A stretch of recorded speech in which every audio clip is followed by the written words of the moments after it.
going to say, Storm, do you want to tell everybody why we were a couple of seconds late? All right. So the reason we're late, ladies and gentlemen, is Dave had to go pee. Right. And so then Jay and I said, well, let's turn his volume up, see if we can hear him flush. And then there's a brief conversation about, did you not want me to go through this, Jay? Or just. I know. I'm saying he didn't flush. We didn't hear him flush. Then we asked about it, and he says, well, no, I just wiped. And that brought about a whole conversation about, dick smears on people's towels and curtains and light switches and how I can never go back to the UK unless I have a black light. So I was just being quiet, just wondering how far Stormy would go with it. All the way. You're a dirty American. So was I actually, and let's just see how far he'll actually run with this one before we interject. You're asking me how far I'm going to run with it. I'm just glad you stopped before we got really bad. But anyway, hello everybody, and welcome to the machine. Hi Shelley again. We'll say hello to our members while we're on. I am losing my voice because I've been on sidetrack for an hour. I got a 10-minute break and I'm straight on here. So I'm just going to. We need a bucket while streaming. How do you know I haven't got one? 2 hours streaming today. I might have a hole in my seat. So that would be the dream. What I want is a seat, right, that vibrates, that's got a built-in loo and a beer holder, so I never have to leave it. So it just vibrates, sort of thing. But then you can it's not like a system like an astronaut suit where it'll just divert everything away and you can stay put. Yeah, exactly. Nobody will be none the wiser. A robot brings me beer and snacks, and then I never have to leave. It'd be awesome. Or a cult that does it for me, and then they can do the royal penis is clean, Your Highness, sort of things. And like the royal penis, everything for me. The royal penis is clean. So that's my dream. I want a cult. We'll do a cult video at some point. I think we did that. Isn't this where we ended last video? Oh my God! Yes, I totally forgot to send you all that shit on the cast opinions. I'm so sorry. It's been hell week, so we really should worry that I keep making the same joke, or is it a joke? If I could get this is my whole goal with the machine, is to eventually get enough of you to become my cult, and that'd be great. Anyway, today's show is about UFOs. Again, the Americans have been talking about UFOs, and there's been a congressional hearing. And the one comment I saw from our great Bazza, who isn't on today, and it's Bazza, if you see the video, make say hello, was that he put a link on one of our friends' channels, and it basically said, well, that was a load of that was all bun no meat, and he's got a good point. They had these congressional hearings, which we're not going to go on about a great deal, but they were a load of. They basically said an awful lot and not much. But we'll tear apart what they did say, and we'll talk about a few other things, and we're basically going to have an hour talking about aliens. I knew he'd be there. There he is. I knew he'd be there. So, first of all, a couple of things they did say in the congressional hearings. The first question I want to hit you both with. So they said that most of these objects that they get reported to whatever the current ATIP is, I forget what it's bloody called, are identifiable. Most objects are identifiable, but there are a few that they can't identify. And they do some very strange things. And some of these objects do characteristics that are unusual, but we'll talk more about that later. So, if a lot of these objects are identifiable, would that make sense, basically, is my thinking? If UFOs are coming to this planet, but they're not that common, I don't see it's like being like a taxi run where aliens are just like, zoom, zoom, zoom, zoom, zoom. So does it completely make sense that actually sightings of these things are rare? Either of you? It's, I would say so. I mean, if they were less rare, I think we'd have more chatter about it. I think the chatter is relative to A, sightings, and B, how much the media is talking about it. Well, yeah, exactly. How about you, Dave? What do you think? I think mostly sightings are judged from officialdom or figures released by officialdom and by official bodies, by the military. When it comes to the amount of sightings that are actually public related and never reported, and obviously it's difficult to gauge because a large amount of them are not reported, then the sheer amount of sightings and the percentage goes right through the roof. So I don't think that while the two stats might not be mutually exclusive, they're certainly not mutually inclusive when it comes to doing these reports from official bodies such as the Pentagon and the governments and such. So I'm not too sure about that. I think a lot of sightings go unreported. So still because of the way that the media portrays it, because there still is an element of ridicule. You only need to watch a couple of different channels and you'll see that they'll even start laughing before they even talk about the subject. So they're sort of ridiculing it before they even approach it. And that doesn't help when it comes to wanting to report it. And I'm aware, of course, that pilots and so on and such are getting less pressure into not reporting it like they did at one time. So I think, there's a... Well, there's also an element of that they've changed the way, because of Bigelow Aerospace, pressurized the government, so that now when a UFO is identified or a report goes in through aerospace industry, pilots that are actually taking us all off to Benidorm, they have to report it to Bigelow Aerospace. That should tell us a lot, that they've got a private company that they pay money to track and to register all this information. Really? I would say that the congressional hearings, though, they're talking about military sightings, aren't they, mostly? So that's going to be rarer, I should imagine, the whole world, But at the end of the day, I agree with you, Dave. I think a lot of sightings aren't documented or aren't documented well. Because there's an old joke, isn't there? It goes, I'm going to get my worst camera and just take a picture, blurry, wave my arm around and take a picture of this UFO. When something flies across the sky and it lasts, there's 2 seconds, even if you zoom in on the best camera you've got, you're still not going to get a very good picture of it. It's there, gone, sort of thing, So like, yeah, I mean, one thing, if you want to try this at home, take your best camera and go out in your front yard and take pictures of airplanes passing over and see how far you get. I mean, they're crap photos. You can't tell a Cessna from a Piper from a Boeing or an Airbus. Yeah, I would 100% agree with you. And they're moving relatively slowly for what we're talking about. So yeah. Yeah. Boz is right on top. I mean, I had a sighting. I wrote about it and blogged about it, but who exactly do I report it to? The sheriff's department? What is he going to do about it? The Office of Naval Intelligence. And they don't have a phone number. So, I mean, They don't? I'm sure they do, but they don't publish it. As far as I've ever seen. Hey, Siri. No. Oh, God.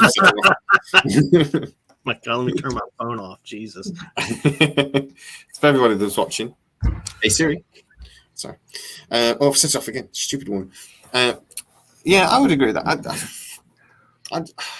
So how relevant then is sort of when the government start talking about these things? Does it justify what we're talking about, or is it irrelevant because they're only talking about things that they're not going to deny anyway, and they're not going to give us all the ingredients anyway? But is the fact that they've had these hearings relevant? Oh, okay. So as the token American, I would say so, because Congress is dumber than a box of rocks, and most of Americans are dumber than a box of rocks. Because it's hard to get above the den of stuff like the Kardashians or whatever's trending on TikTok. So if you can bring a little bit of focus on this for the public, I think it's a good thing. But I mean, I recall back, this is years and years and years ago, when there was this senator, when they were when Congress was investigating Microsoft for anti-trade practices, when they with the Windows Explorer, when they're trying to the browser wars, and the senator, I forget his name right off the top of my head. He was like 90 years old, and you could tell he was reading off this thing, and he was reading something about some really hardcore technical aspect of the mail server, and he's reading this asking this of Bill Gates, and Bill Gates just pawns it right off and just gives him this rote technical response that it just right over the senator's head, because it's. Oh yeah. I mean, so a lot of the legislatures here in Congress, I mean, God, it's so frustrating because a lot of them just don't believe in science, right? The So Republicans are ridiculous. Did you see the when they had the Facebook data Android fella who's not human?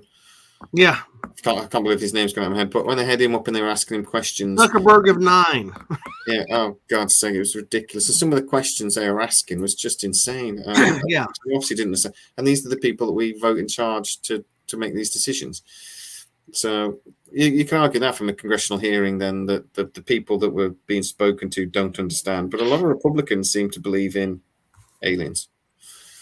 They want to listen. They want the information. I mean, that's why we had these hearings in the first place, because the Republicans snuck it into the COVID bill. right. So, I mean, but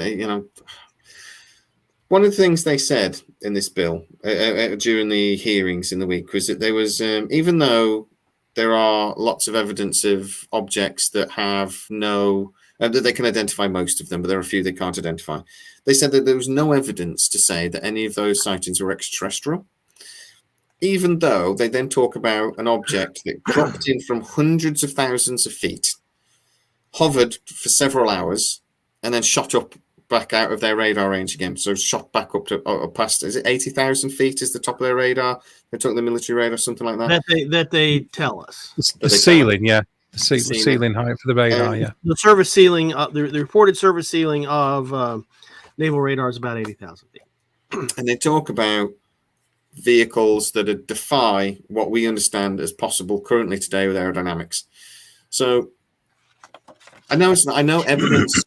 A negative, it doesn't prove. A negative Right. information doesn't prove a positive. I know that, but how can they genuinely say that there's no evidence? There's no evidence it's terrestrial either. Surely, if the evidence is either terrestrial or extraterrestrial, but we don't have anything that can do that. So does that leave? Well, because it's typical politicking, isn't it? It's sidestepping an issue. It's like, technically speaking, what they're saying is correct. They can't prove in a way that it's extraterrestrial, but they don't have to tell you that they can't prove it's terrestrial, because then that calls into question their very argument and their standpoint in the first place. So let's not mention the fact that we can't prove it's terrestrial. Let's just focus in on the fact that we can't prove it's extraterrestrial. It also gives them maneuvering room later on, if it is extraterrestrial, to say, well, we never said it wasn't, we just said we couldn't prove that it was. Yeah, using the scientific principle. Yeah, we can't say that it is. We have no evidence either way, but we can't say that we have no evidence either way, because that confuses people. I suppose you have to be very careful what they say. And I really wonder, Andrew brought up a good point, is left hand doesn't know what the right hand is saying. That is so true in American government. Oh my God, it is insane. So, this guy, the dude, and I cannot remember his name, from Office of Naval Intelligence, he's talking about they don't have all of the, especially the Maelstrom case, they don't have all of the access to all of the data, and that kind of, to me, in terms of U.S. government speak, that's telling me that he's being kept from something, that there's other data that he can't get because no one's going to give it to him, and the theory is a lot of these things, the material is not in the hands of the government, but military contractors, Northrop, et cetera, et cetera. Yeah, the skunk works. The skunk works. Yeah. Sophie's question, ideally, really, do you think sometimes the government like the alien stuff because it helps them keep what they're actually doing secret? I mean, it's sort of like, don't look over at the F-117, the stealth bomber that we're designing over here. Look at the UFOs. Look at all the triangular UFOs over here. Look at the shiny thing over there. Do you think? Because we know, like, miscommunication and stuff is the CIA's and any intelligence services bread and butter, isn't it? Yeah, I mean, it is. And personally, I mean, I don't, knowing that the military guys that I know, they would rather no one talk about this at all. Then there's jackasses like the three of us that gets up on a Sunday morning and say, hey, let's talk about UFOs and Congress. So I think and if you look at like YouTube, that's all, if you typed in UFOs in your browser anytime in the last 10 years, you're going to be flooded with opinions or the whole video of the congressional hearings. Mm-hmm. And, I think the government would rather talk about in terms, let's say there is propaganda to be had. I think at least from the U.S. Standpoint, the propaganda would be much more toward getting increased funding to the DOD for Putin or whatever, or China, and because the whole UFO thing distracts from women organizing against the GOP here in the United States against this crazy ass abortion ruling coming down from the SCOTUS, the Supreme Court, plus all the states that's already got bills ready to pass that actually bans birth control here in the United States. It's just the law is supposedly the most forward-thinking, advanced country on the planet. Supposedly, right, and so from at least a party point of view, you would think that's where the propaganda would be, because let me tell you, women are just pissed off here in the U.S. because of this. And there's like 20 some states that already has laws already passed. Should Roe v. Wade fail, this is what we're going to do, and we're going to ban birth control. We don't have that problem in this country, and all the women are still pissed off. Or is that just my wife? And so and so it's I think they'd rather calm that down, at least from a party point of view, than deal with all of us talking about the technology we may or may not have. It's a good distraction, though. It is a good distraction. They always love a distraction. I think if anybody's remotely thinking that they're not capable of doing that and using it as a means to their ends, then they're wildly misguided. I mean, multiple times throughout history they've done things like that. I mean, just off the top of my head, I can think of several. And you got to look at Greenham Common in the UK. Let's have all the people that are against nuclear weapons all stood outside Greenham Common Air Base, protesting, blocking it, lying down in front of the road so the trucks can't get past. There's no nuclear arsenal there. There never was. It's miles away, at Bentwaters, Woodbridge. Places like that. You've got to look at celebrities will do it. Royalty, a car will come to the front, but they'll disappear out the back. It's commonly used all the time. Distraction techniques within intelligence, and so I'm damn sure governments are doing it, and government agencies and military are doing it all the time. So as far as Area 51, the Blackwell, Papoose Lake, S4, all that lot, I'm sure maybe at one time there may have been something there, Sophie. And, with the leakage by people like Bob Lazar and such, it probably was a Greenham Common for many years afterwards. Yeah. There's many other places around the US and around the world that probably people should be looking at. I've always said Diego Garcia is a very interesting location, and they're spending a lot of money building underground bases apparently at Diego Garcia, because you can actually, if you Google it, you can see how much it costs and all sorts. You can see what they're doing. That's an island that's literally in the middle of nowhere. It's like 1,000 miles for anything. And I love how they rented that off the UK. And officially, the reason why they rented off the UK, because they have to put like a document in to justify it for Congress. And they said, well, there are parts of India we can't reach without bombers. Yeah, they admitted it. It's like, why are you that interested? But anyway, we answered the question best we could. But I think that's true. I 100% think that's true. Baz's comment about I get my information from Nick Pope and Tyler just reminded me something about what you mentioned earlier, Dave, about how whenever the reporters, normally on Fox News talk about aliens a lot, they'll go, another UFO has been sighted over Vegas. Here's Nick Pope to tell us more. And then they wheel Nick Pope out. I wish. Yeah, so basically, they have a good laugh and then they bring on the clown. Yeah. Take deep breaths. Deep breaths. Nick fucking Pope. Go back and have a look at our video on Nick Pope. We're not friendly. We're not polite. Yeah. But he's, it just drives him up the wall. I mean, how has he made a career out of it? And more importantly, why can't I? Well, I can sort of answer that on... in a way, Jay. Sorry, brother. I can sort of answer that in a way because people who are willing to sell out for sensationalism are always going to sell more books, more movies, more amphitheater seats than people that are actually actively seeking the truth all the time, always, because they will ride on the crest of a fashion. It's all about bums on seats. Technically, I know that's a broad sweeping statement to make, but mostly it's true because they all do it. You'll get truth seekers that will come out, and as soon as they start to get that little bit of fame or infamy, call it what you will, they'll sell out. Yeah, I've always thought that, to be honest. I get moaned at. I get called a shill occasionally, and I'm like, I'm not a shill. Well, you are. I wish this channel doesn't pay me that much. But your shill is. If I am a shill, I need CIA to write a check because I'm getting a bit off. I need some more money. You need to make your Bentley payment. Yeah, exactly. But if I sometimes, even on this channel, if I express an honest opinion, say, well, I don't think this is true because of blah, blah, blah, and that disagrees with someone else's opinion, I'm a shill.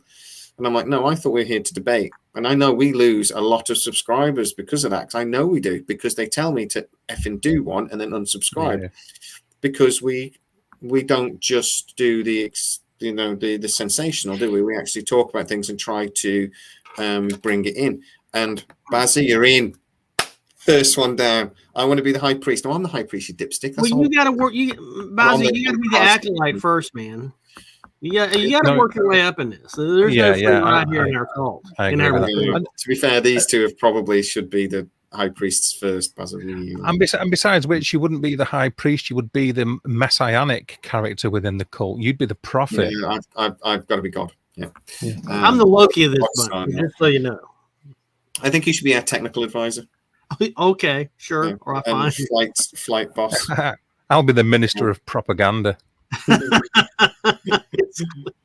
just going to start titling all my videos clickbait.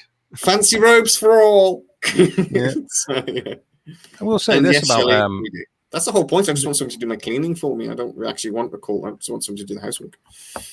Going back to the stuff that went on in the Pentagon, was it a guy called Elizondo or something like that? Yeah, like office. Was it the old USDI or something was in and all that lot? And he's saying that as far as the House Intelligence Committee was concerned, some ground was making. It was historical. He's trying to claim that it was historical because they've announced pretty much that they're going to work even closer with their allies, like the UK, Canada, Australia, and New Zealand, and that, to make sure that they share information, and that it's supposed to be getting passed into legislature that they're going to do that. Yeah, or is that just yet another? Yeah, it's another way of strengthening that big six with the intelligence services. It's us, America, Canada, randomly, so Australia. Yeah, that's Finland or something. There's something really random in there as well. But there's these big six countries that supposedly share intelligence. But I've spoken to intelligence people that are working around in intelligence before, and says that it's a very one-way street. Americans like to have the information, but they don't necessarily like to share it a great deal. Yeah, you mean like the bomb? Yeah, exactly. Despite how many UK scientists worked on it to help it bring it to a conclusion during the Manhattan Project, they didn't share the technology with the UK. We had to develop our own white sun technology, didn't we? So that is farm for the US. Without wanting to beat down on any Americans, it's just a statement of fact. That's the way it goes. Go right ahead. Not stopping you, bro. Not stopping you. Yeah. Say aluminium, Stormy. Say it. Speaking of the Manhattan Project, I did meet a machinist that worked on the power systems for Manhattan Project. He had a little certificate from the government for their thanks for working on it after all this shit was declassified years later. And he was just this little old guy. He was the machinist for the power systems, and he made machine stuff. What a thing to have worked on. Look at that big explosion. I helped that. Yeah. God. Well, I mean, I was arguing with somebody. Said I was trying to explain to my boys why they nuked Hiroshima, and so it's because the end of the war. It's because and then they nuked Nagasaki the 2 days later, 48 hours later. And even my boys were like, why did they do that? And there was this like, I think it's because they wanted to scare everybody. It's because wouldn't have Japan have surrendered after the first one if they've given them a chance? No. Yeah. I got no idea. I mean, they let one off, and like they waited a couple days, let another one off. It took a few days actually for all the correct information to reach Tokyo, because it wasn't like it was now. I mean, as far as the extent of the damage and the amount of casualties, and I think also the fact of the matter, it's like, okay, we need to let these know that this isn't just a one-off. We can do this again. Yeah, this is the real deal. We have got this technology. And did they have something like 6 ready to go within a few months? They could have dropped another 6 within a few months after that. There's an element as well that they had to, because they had to fly it in by aircraft, they had to make sure that they ended this before they realized that if we shore up our air defenses, we could protect. They could have potentially protected themselves. But they had the argument.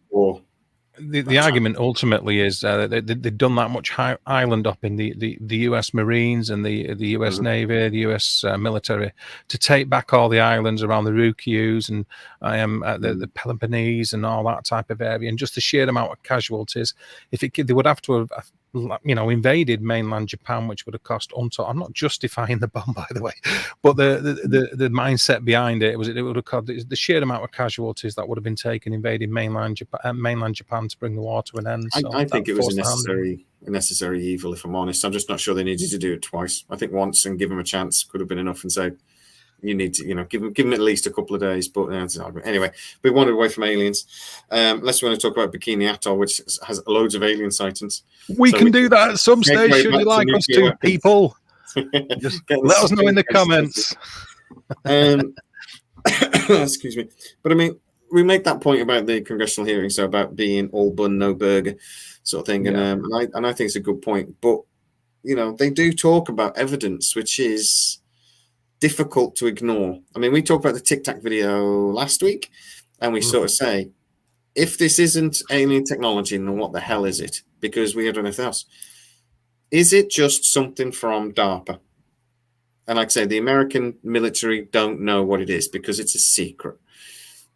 Or is it something for the Chinese equivalent? If it was, my feeling is, just knowing how DARPA works, if it was some sort of dark DARPA project, there'd be no way in hell Congress would talk about it. There's not a hearing. They were going, shut up. Keep in mind, there's a hearing after this hearing with they couldn't say. But if this was a DARPA thing, there would have been a phone call from somebody to the committee chair said, no, this all has to be under wraps. We'll tell you about it because you have, because of transparency on the law, we cannot discuss this in public. And by the way, we're going to say Kim Kardashian saw a UFO and then discredit the whole thing. I mean, if it was a DARPA, it was something that we were running. I don't think there would have been a unless the committee chair, there would not have been a hearing unless the committee chair was caught in bed with a live hooker or a dead boy. I mean, that's the only time that would have been covered. Just saying. No, I agree with that 100%. I mean, did they not actually say though that it's not so much a defense issue? Well, they were considered it a defense issue, but also what might be considered space clutter or space junk issue as well. The things that were being said. Now, I don't know if they were trying to include the Tic Tac video in that, or basically just pass everything off as well. People are seeing things in the sky that's just bits and bats we're leaving when we're going up there, and that's all it is. But surely they're aware of these objects and what's likely to be coming down and when, and tracking it and stuff. Things re-entering the Earth's atmosphere, satellites that have gone out of usage and such, old AMSATs and stuff from the old AM radio days and that coming back in and burning up. You would expect. All of this stuff is supposed to. Don't they say they can track anything up to the size of a tin can that they track? They're literally tracking hundreds of thousands of objects because an object the size of a tin can, if it was to hit a satellite or the International Space Station, would destroy it. Totally destroy it. So they track what they can. You know, I mean, I know there's a limit to the technology, but I'm sure it's about the size of a tin of beans. They say they can track. Right. You know, well, I mean, even smaller than a tin of beans. I mean, I know that back in the shuttle days, we lost like a wrench. Yeah. We still track the wrench, you know.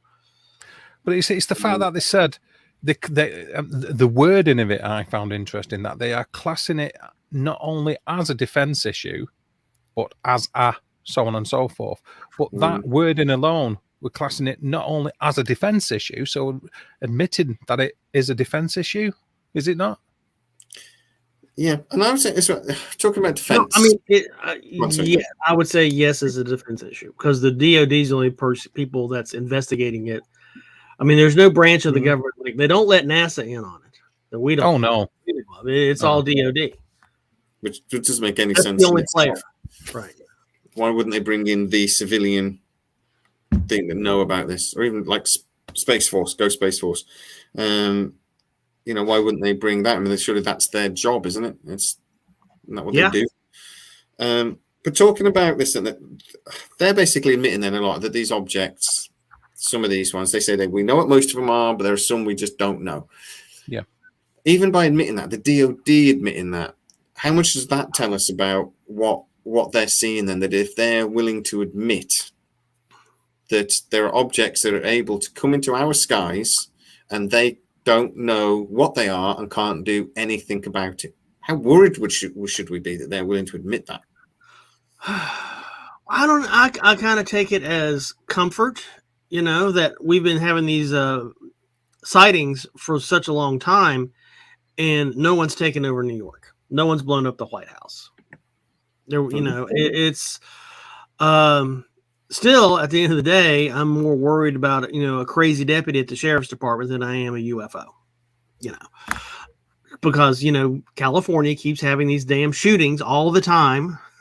There's one like yesterday in San Bernardino. The day before, it doesn't even get reported in this country anymore. No schools got shut up. Oh yeah. You know, but I'd like to bring up a couple points, if I may, about the hearing that I learned something. You know, and the three of us were usually on top of all this stuff. And that I actually did learn a couple of very useful facts and something I've been asking for quite some time. The first one was, you know, one of the congressmen asked, have we ever taken a pot shot at one of these guys? You know, and that's a kind of a big question to be answered is, have we ever engaged militarily with one of these crowds? We've always been in a surveillance mode. We've all been watching what the hell it is. You know, one thing, airplanes still can't get it on, you know, targeting. Can't track it. You can't target. Right. We can look at it, but we can't target it. And the answer was no. We've never taken a pot shot at one of these objects, which thank God we haven't, right? I would say that was World War II, and we almost, if you believe the rumor, we shot 60,000 rounds at an object. I mean, you know, at least from this guy's point of view, or the reporting that he has available, no one has given the order to shoot at them. Apart from the Battle of New York, though, with all the anti-aircraft fire going off. Was that where Snake was trying to get the president out? I forget. There's like thousands of anti-aircraft shells going up at this object caught in the spot in the searchlights. I'd say that's shooting on an unknown object, quite frankly. But okay, hundreds of thousands of anti-aircraft rounds. If that's what that geezer's saying, then fair dues. Maybe it was since then. Maybe they just went. Actually, the aliens went down and tapped the president on the shoulder and went, "Don't do that again." And they went, "Don't do that." Okay, let's not do that again. The other thing that they said that was really definitive, and again, this is the guy from the Office of Naval Intelligence. We are positive this technology is not from any U.S. enemy. You know, which rules out, you know, I think China and Russia and whoever else. It's not from a U.S. enemy. And like we're allies with most of the countries on this planet, sans North Korea. And so I think that was quite of an admission. So it's not from us. I mean, we've had other reporting in other places, New York Times, for example. We are in possession of craft not of this earth. Yeah. And so it's not from any enemy. So we've narrowed it down. It's not from Russia or any U.S. enemy, and we don't know what it is. And we're pretty sure it's not a DARPA thing, or we'd be discussing something else. So I still think it's highly unlikely to be Canadian or from the UK either, is it? It's the Welsh. It's the Welsh. It's always the bloody Welsh. It'll be some sort of new sheep tracking system. It rules out the Chinese. It rules out the Russians. It's not the US, and the USA. It's not from any of our allies. Are we not running out of options about who it is then? Yeah. Well, I mean, Andrew makes a point of us that if it was a demonstration flight, why didn't we shoot at it? And it's maybe because we've known about these objects for a very long time. Is one argument to say that we've known that these vehicles have been visiting us for a very, very long time. And the military knows not to shoot at them because they don't actually cause us a threat. So why shoot at them?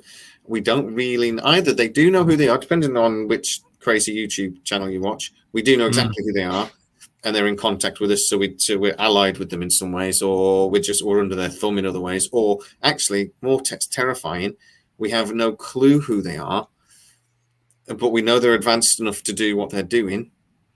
And obviously, we either have enough sense to know that actually we have shot at them before and nothing happened, so we just don't bother anymore, or with hopefully, they've got enough sense not to shoot them in the first place because they've seen a movie.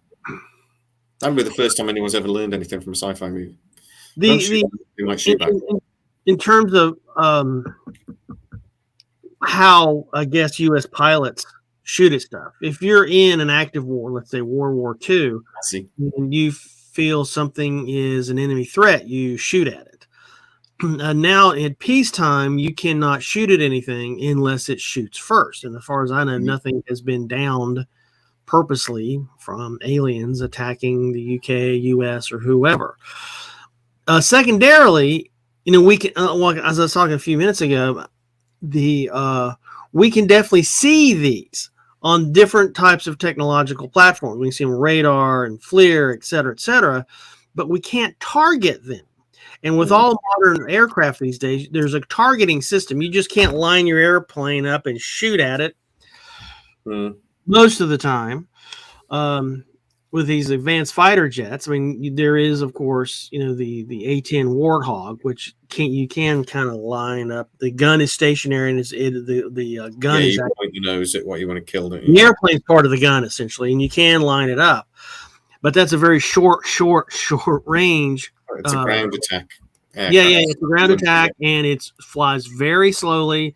It can't go Mach, anything like that, and so it's the fact we hadn't shot something down may be of technological nature that we just can't get a target lock on it, and we've never been seen one of these things in a theater of war and thought that, well, is that the North Koreans, or is that the Soviets, or is that the Nazis, or is that I don't know, the Republican Guard, for example.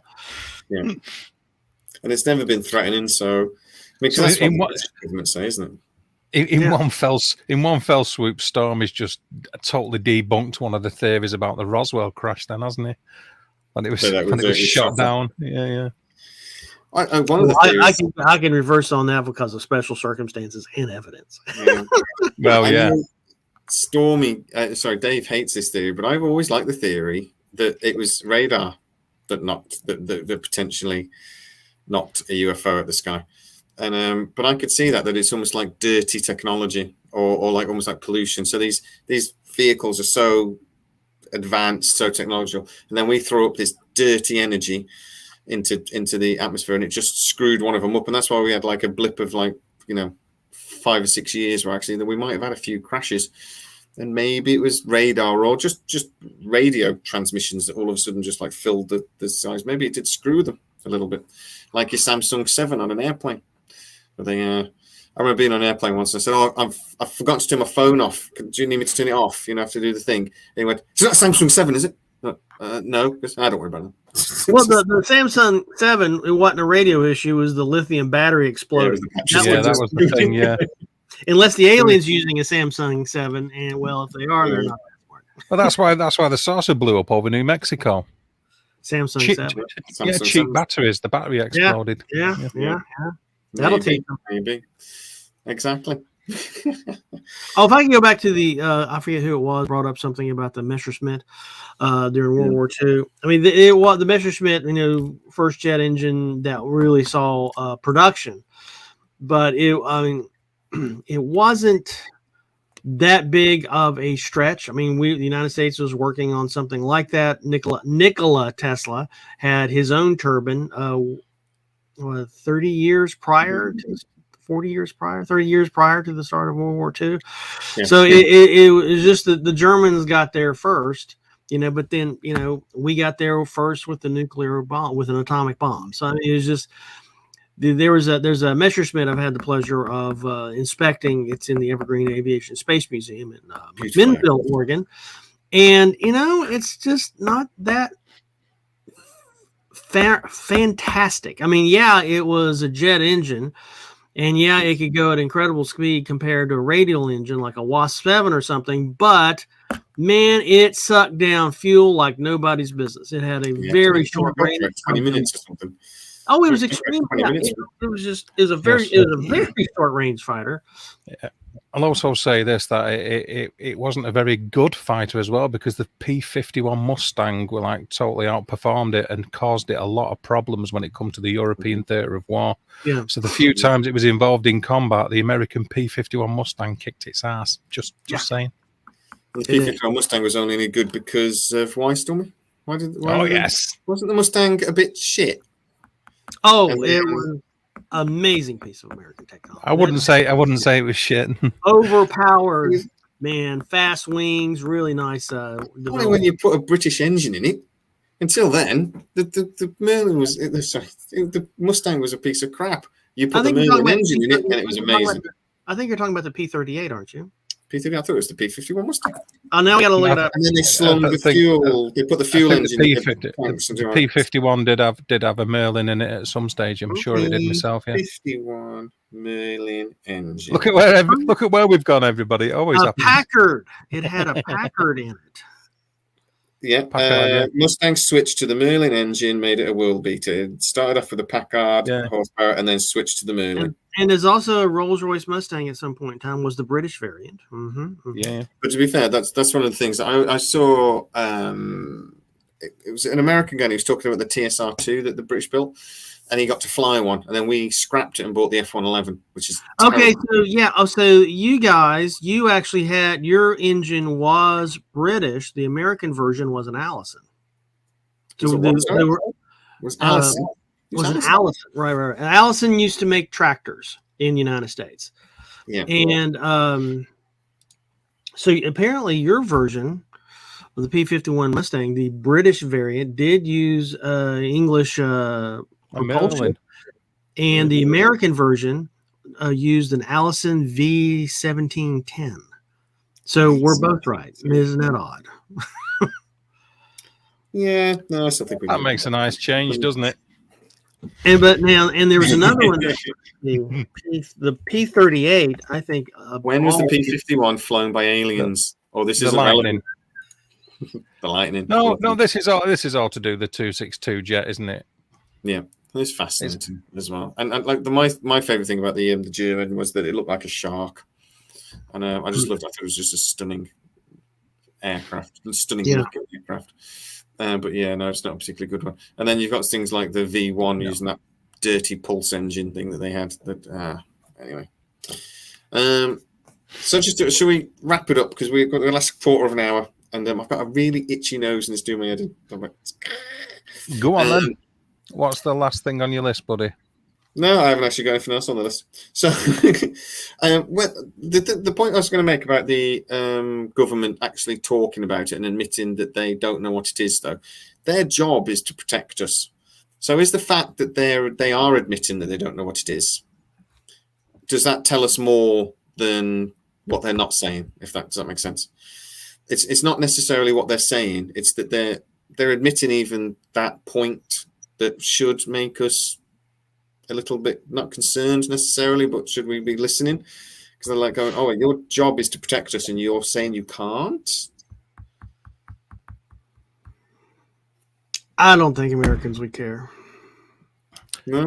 So the airspace can be invaded by an object, and they can't do anything about it. I mean, most Americans these days, if you read Facebook and all the conversations about it, they don't even understand the purpose of NATO. So making high theoretical type of logic conclusions concerning are the space people our friends or enemies, and they can't even make that leap. I mean, for the most part, they can't. Yeah. And again, for me, this all goes back. Why is this always handled by the Office of Naval Intelligence? Like I said before, even going back to the Roswell incident, Office of Naval Intelligence. Bob Lazar was employed by Office of Naval Intelligence. Even though he's at Area 51, I'm pretty sure there's not a naval shipyard in the middle of Nevada, but he worked for the for the Office of Naval Intelligence, per the evidence of his tax returns, which have been verified. Just for some reason, that office has been tasked with this job, hasn't it? For some reason. And a lot of this stuff seems to go over oceans. So. It's that brings me nicely on to whether people care and what their reactions would be. And there were studies done on this. A few years ago, 1970s, and then also in the 1990s, about people's responses to admissions of alien life being a definite and UFOs being a definite. And I took a couple of notes here. A study that was conducted by the National Institute for Discovery Science, apparently. And there were a couple of things that they were looking into that I find interesting just off these different subjects before they'd done this poll. But one of them was DNA analysis of alleged extraterrestrial biological material and anatomical molecular forensic investigations they were responsible for, which I find interesting. Preliminary acoustic analysis of unusual large animal vocalizations that were recorded in April 20th, 2003 in Snohomish County, Washington. You have to forgive me for the pronunciation. And then the actually, you nailed that. You nailed that. By the way, did I really? That surprises me. Yeah, so I'm very bad at that. We said something right. Yeah, I know. I was like, an English guy pronounced something correctly. Who'd have thunk it? But in 1999, they polled apparently 1,971 demographically balanced people. And then the same questions were asked of 2,049 uncontrolled people, but who had access to scientific information. And the two groups were exposed to questions about possible alien existence. And the people, so you had people who were members of the NIDS website, people who had a scientific background, and the general public who had little or no knowledge of UFO other than what was portrayed in the media. And some of the things that they got, the responses on the poll was, so in response to question number 1, and it was posited to the, each control group, ETs landed and you could choose who should make first contact. 86% chose scientists or a private organization that has planned for such a contingency. And the public at large, only 49% chose the same thing and 20% chose the military. Another one was in response to the question regarding what are UFOs, 41% said they didn't know, and only 25% said they thought they were alien spaceships. Whereas 82% of people that had a scientific background believed they were alien spaceships. Question 4 asked how much respondents trusted the US government to disseminate information about advanced extraterrestrial life if they discovered it. And apparently both surveys indicated a large majority who didn't trust the government at all, surprisingly. And a combined 71% to the Roper survey said that the United States government would classify the information and move to suppress civilian sources from attaining knowledge of both. And finally, on that one, a large majority, 75% of the scientific people, if you like, were fully prepared to handle undeniable evidence of existence of advanced extraterrestrial life, and 32% of the general public thought the same. But only 25% of the public at large thought that it would totally freak people out, and only 8% of scientific background people thought that people would freak out about alien life, apparently. So there's a couple of stats that were conducted back then, and some of the things that they were looking into, it can be found online, this, should anybody want to look into it. But the National Institute for Discovery Science, they were another body that some of the evidence that they'd found or put together was used within the congressional hearing recently that we're talking about. There was some very interesting things that they were tasked to look into regarding not just UFOs, but also hominid life forms, whether they were simian or not, or whether they were humanoid or not. So your Bigfoot and Sasquatch kind of thing. And also the existence of spiritual life after death. So a lot of things being addressed as is it all a move, is what I'm aiming at. Is it all a move towards testing the water, a little bit of a litmus test to see what the public think and how they would react to disclosure, a little bit at a time, a little bit at a time, a little bit at a time, We always imagine it, if there was full, unequivocal disclosure that, humans would freak out. There'd be religious services would be through the roof. I just don't know if that would happen or not, because, for what happened in the New York Times back in 2020, in the summer of 2020, we are in possessions of craft not of this earth. Barely nobody noticed. It was just like there was no follow-up, and it was just, oh, okay, fine. It was just lackadaisical response from the public, again, which TikTok dance is the thing for today. And it's kind of disappointing, but maybe we've been there since the 60s or 70s. And I think we were talking about maybe scientists should do the first contact as opposed to D, what science's role in this. And one thing that just really, I never really wrapped my head around it until this week. I saw an article in Astronomy about how the Webb Space Telescope, James Webb Space Telescope, can probably detect mass farming, agriculture on a distant world, because of how it can filter the light from photosynthesis. Yeah, talking about that, we're looking for industry as well, haven't they? If there's industry, there'd be a change in the chemical constitution of the atmosphere, and we can potentially see that. And that just kind of blows my mind. And so if we find loads of planets emitting, that's undergoing or has plant life that undergoes photosynthesis, which we think probably is quite common. Holy cat crap. Then the next question is, okay, who's doing the farming? Holy cat crap. I know, just thinking. I never remember Batman saying that, but that's a Batman-esque kind of exclamation. Holy bat crap. Yeah, thwack. Holy guano. And I do think it's interesting that idiot who keeps saying that meteorite was, I do know his name, is the Israeli fella. He said that meteorite that came through a few years ago was almost definitely space junk, but he did make an interesting point. Loeb, how do you pronounce it? Avi Loeb. He did say that we shouldn't be necessarily looking for aliens. We should be looking for their waste. We know we're an industrial species. We throw loads of radio transmissions into space, and it's just junk. It's just we should be looking for their rubbish. And it's the same for an atmosphere. If we find an atmosphere that has high levels of gases that we know would be, I say man-made, but you know what I mean, that are artificial, then that's a emissions. Something like benzene, Yeah. In an atmosphere, then we would be looking at, well, that's potentially an industrial process, and then a sign of that there's a species that are at a certain level of technological, it's like crap gas and radio waves. That's what we should be looking for.